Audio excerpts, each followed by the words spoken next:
তং কর্ম জেয় কর্মণং শরীরাপ শরীরযাত্রাপি নচে প্রদর্শন্তি কর্মণ। তুমি শাস্ত্র নির্ধারিত কর্মের অনুষ্ঠান করো, কেননা কর্ম ত্যাগ করে কর্মের অনুষ্ঠান শ্রেয়। কর্ম না করে কেউ দেহযাত্রা নির্বাহ করতে পারে না। তাৎপর্য, অনেক বন্ড সাধু আছে যারা নিজের উচ্চ বংশজাত বলে উপস্থাপিত করেন এবং বহু পেশাদারী মানুষ আধ্যাত্মিক উন্নতির জন্য সব কিছু ত্যাগ করেছেন বলে ভান করে থাকেন। ভগবান শ্রীকৃষ্ণ অর্জুনকে এই রকম বন্ড সাধু হতে নিষেধ করেছিলেন। পক্ষান্তরে তিনি তাকে শাস্ত্রে নির্ধারিত কর্তৃয় ধর্ম পালন করতে উপদেশ দিয়েছিলেন। অর্জুন ছিলেন গৃহস্থ সেনাপতি, তাই শাস্ত্র নির্ধারিত গৃহস্থ কর্তৃয়ের ধর্ম পালন করাই ছিল তার কর্তব্য। এইভাবে ধর্ম পালন করার ফলে জোর বন্ধনে আবদ্ধ মানুষের পুত্র হৃদয় পবিত্র হয়, যার ফলে জড় থেকে মুক্ত হয়। দেহ প্রতিপালন করার জন্য তথাকথিত ত্যাগ ভগবান কখনো অনুমোদন করেননি, শাস্ত্রে তাদের স্বীকৃতি দেওয়া হয়নি। সর্বোপরি জীবনযাপনের জন্য মানুষকে কর্ম করতে হয়। জড়জাগতিক প্রবৃত্তিগুলোকে শুদ্ধ করে নিজের খেয়াল খুশি মতো কর্ম ত্যাগ করা উচিত নয়। এই জড় জগতের প্রত্যেক জড় প্রকৃতির উপর কৃতিত্ব করবার কুলসময় প্রবৃত্তি অবশ্যই আছে, অর্থাৎ ইন্দ্রতৃপ্তির বাসনা আছে। এ ধরনের কুলসময় প্রবৃত্তিগুলোকে পরিশুদ্ধ করতে হবে। শাস্ত্র নির্ধারিত উপায় তা করে না। কর্তব্য কর্ম ত্যাগপূর্বক অনন্য সেবা নিয়ে জীবন ধারণ করে তথাকথিত অতীন্দ্রিয়বাদী যুগী হবার চেষ্টা করা উচিত নয়।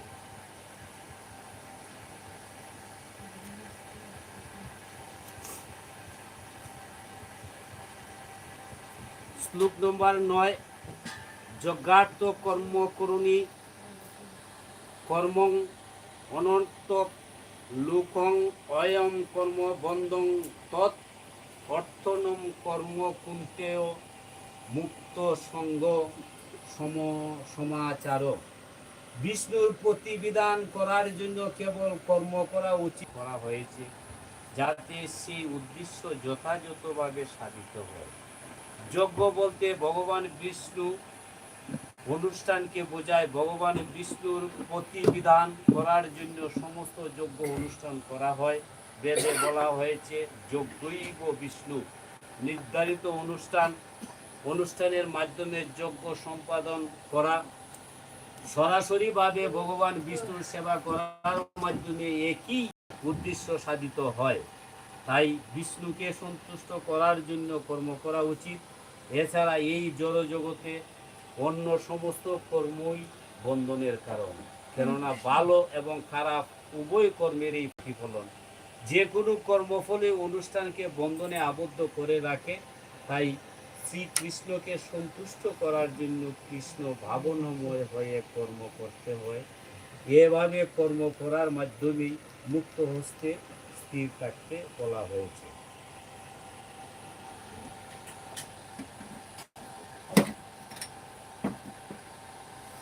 স্বরূপ গোস্বামী মহাপ্রভুর একজন অন্তরঙ্গ, যাকে না দেখলে মহাপ্রভু স্থির থাকতে পারে না। তিনি একদিন প্রয়াগে বসে আছেন, বিষণ্ণ বদনে বসে আছেন। সেই স্বরূপ মনে মনে ভাবতেছে, আমি কিসের জন্য এসেছি আর আমি কি করতেছি, আমি তো ভাবতে পারতেছি না আমি কি করব।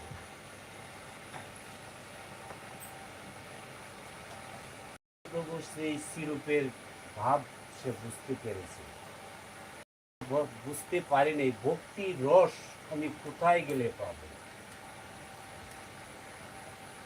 হঠাৎ মহাপ্রভু এইভাবে বিষণ্ণ বদনে বসে আছেন। হঠাৎ দেখে তার পিছনে মহাপ্রভু এসে দাঁড়িয়ে আছে। সিরুপে ভাবতেই পারছে না মহাপ্রভু যে আমার সামনে আমার পিছনে দাঁড়িয়ে থাকবে। তখন সিরুপকে বলতেছে, হে সিরুপ, তুমি কিসের জন্য কি ভাবতেছো?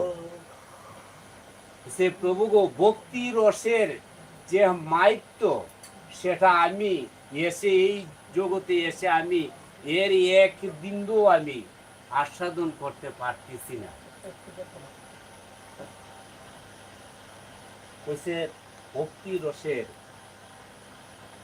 ভক্তি রসের যে সাগরটা, সেটাকে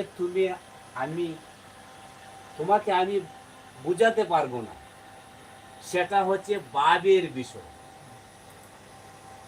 ভক্তি রসের সেটা হচ্ছে ভাবের বিষয়।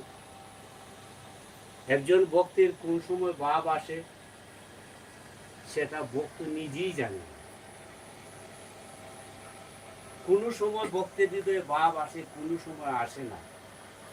যদি আসে না, সে ভাবতে হবে আজকে আমার কেন ভাব আসুন। অবশ্যই আমার দেহের মধ্যে কোনো কিছু বিরাজিত। আমি সেই ভক্তি রসের একটু কিঞ্চিত তোমাকে বোঝাচ্ছি, আমি এর বেশি পারবো না। যদি তুমি বুঝো তাহলে বুঝতে পারবে।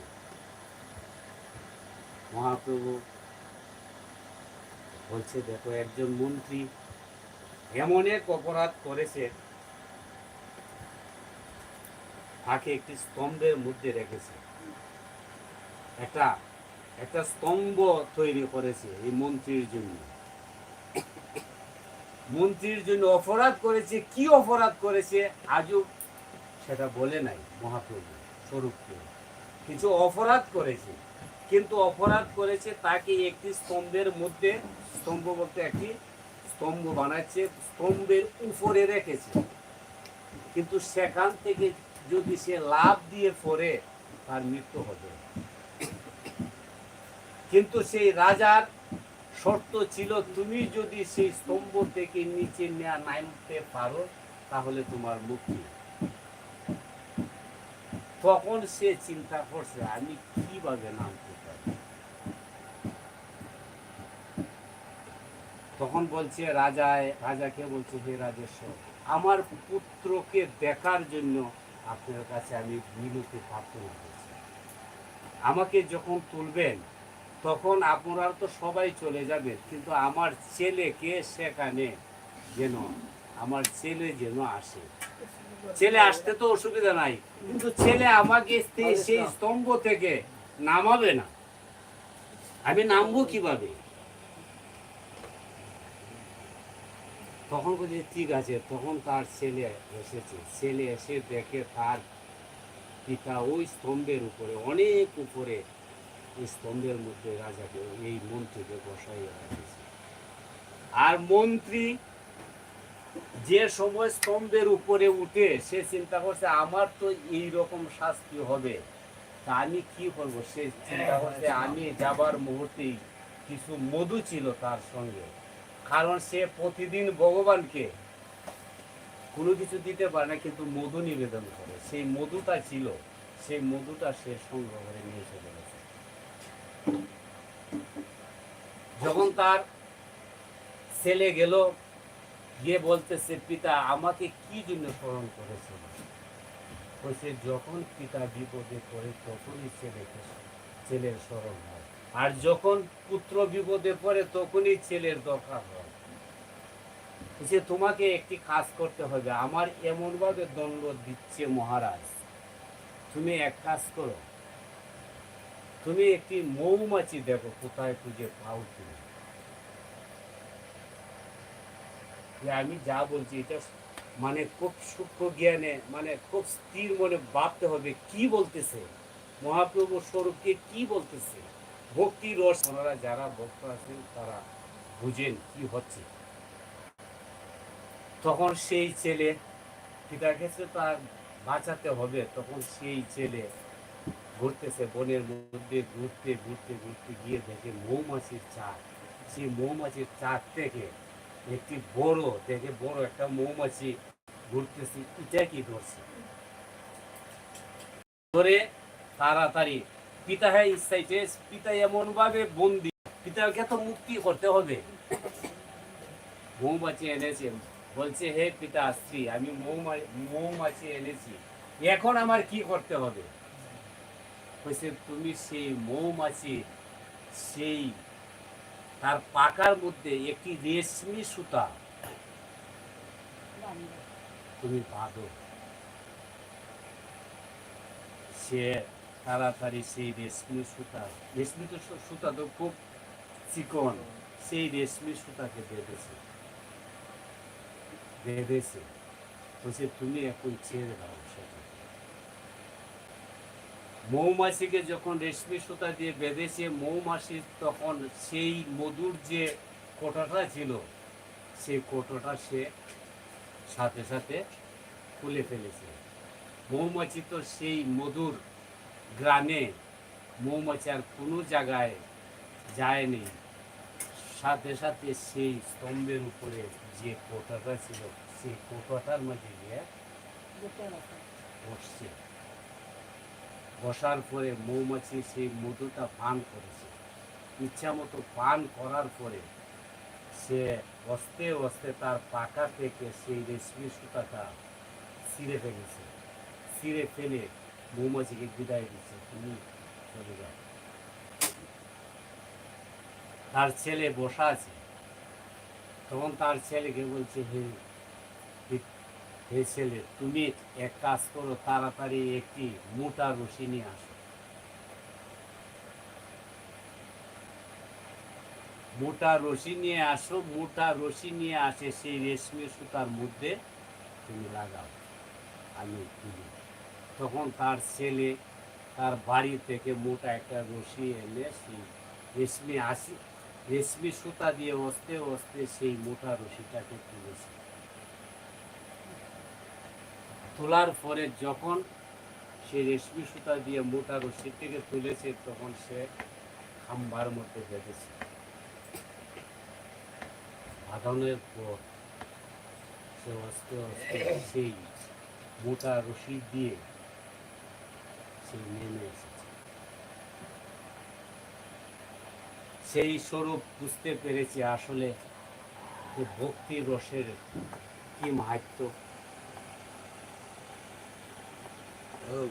তখন স্বরূপ বুঝতে পেরেছে, তখনই এখানে আছে সেই ভক্তি রসের মাহাত্ম্য। তখনই সেই স্বরূপ মহাপ্রভু আদৌ করতে বলে, প্রভু আমি ভক্তি রসের কি চিত বুঝতে পেরেছি, আমি চললাম।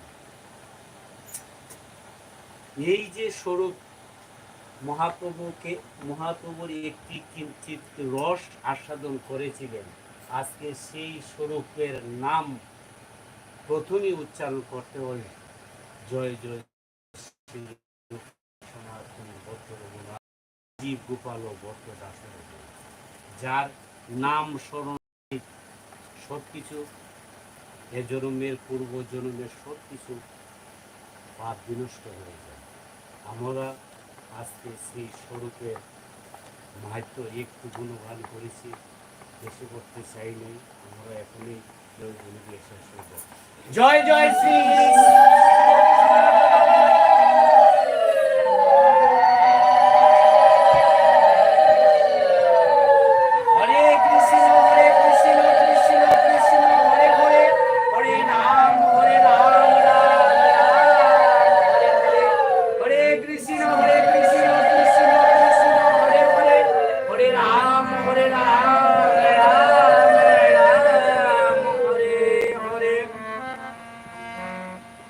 গঙ্গা, গীতা, সাবিত্রী, সীতা, সত্তা, প্রতিব্রতা, ব্রহ্মবিদ্যা, ব্রহ্মবলী, ত্রিসন্ধ্যা, মুক্তিগিরি, অর্ধমাত্রা, চিতানন্দা, ভবক্তি, ভ্রান্তি নাশিনী, বেদত্রয়ী, পরানন্দা, তথার্থ জ্ঞানন্দী।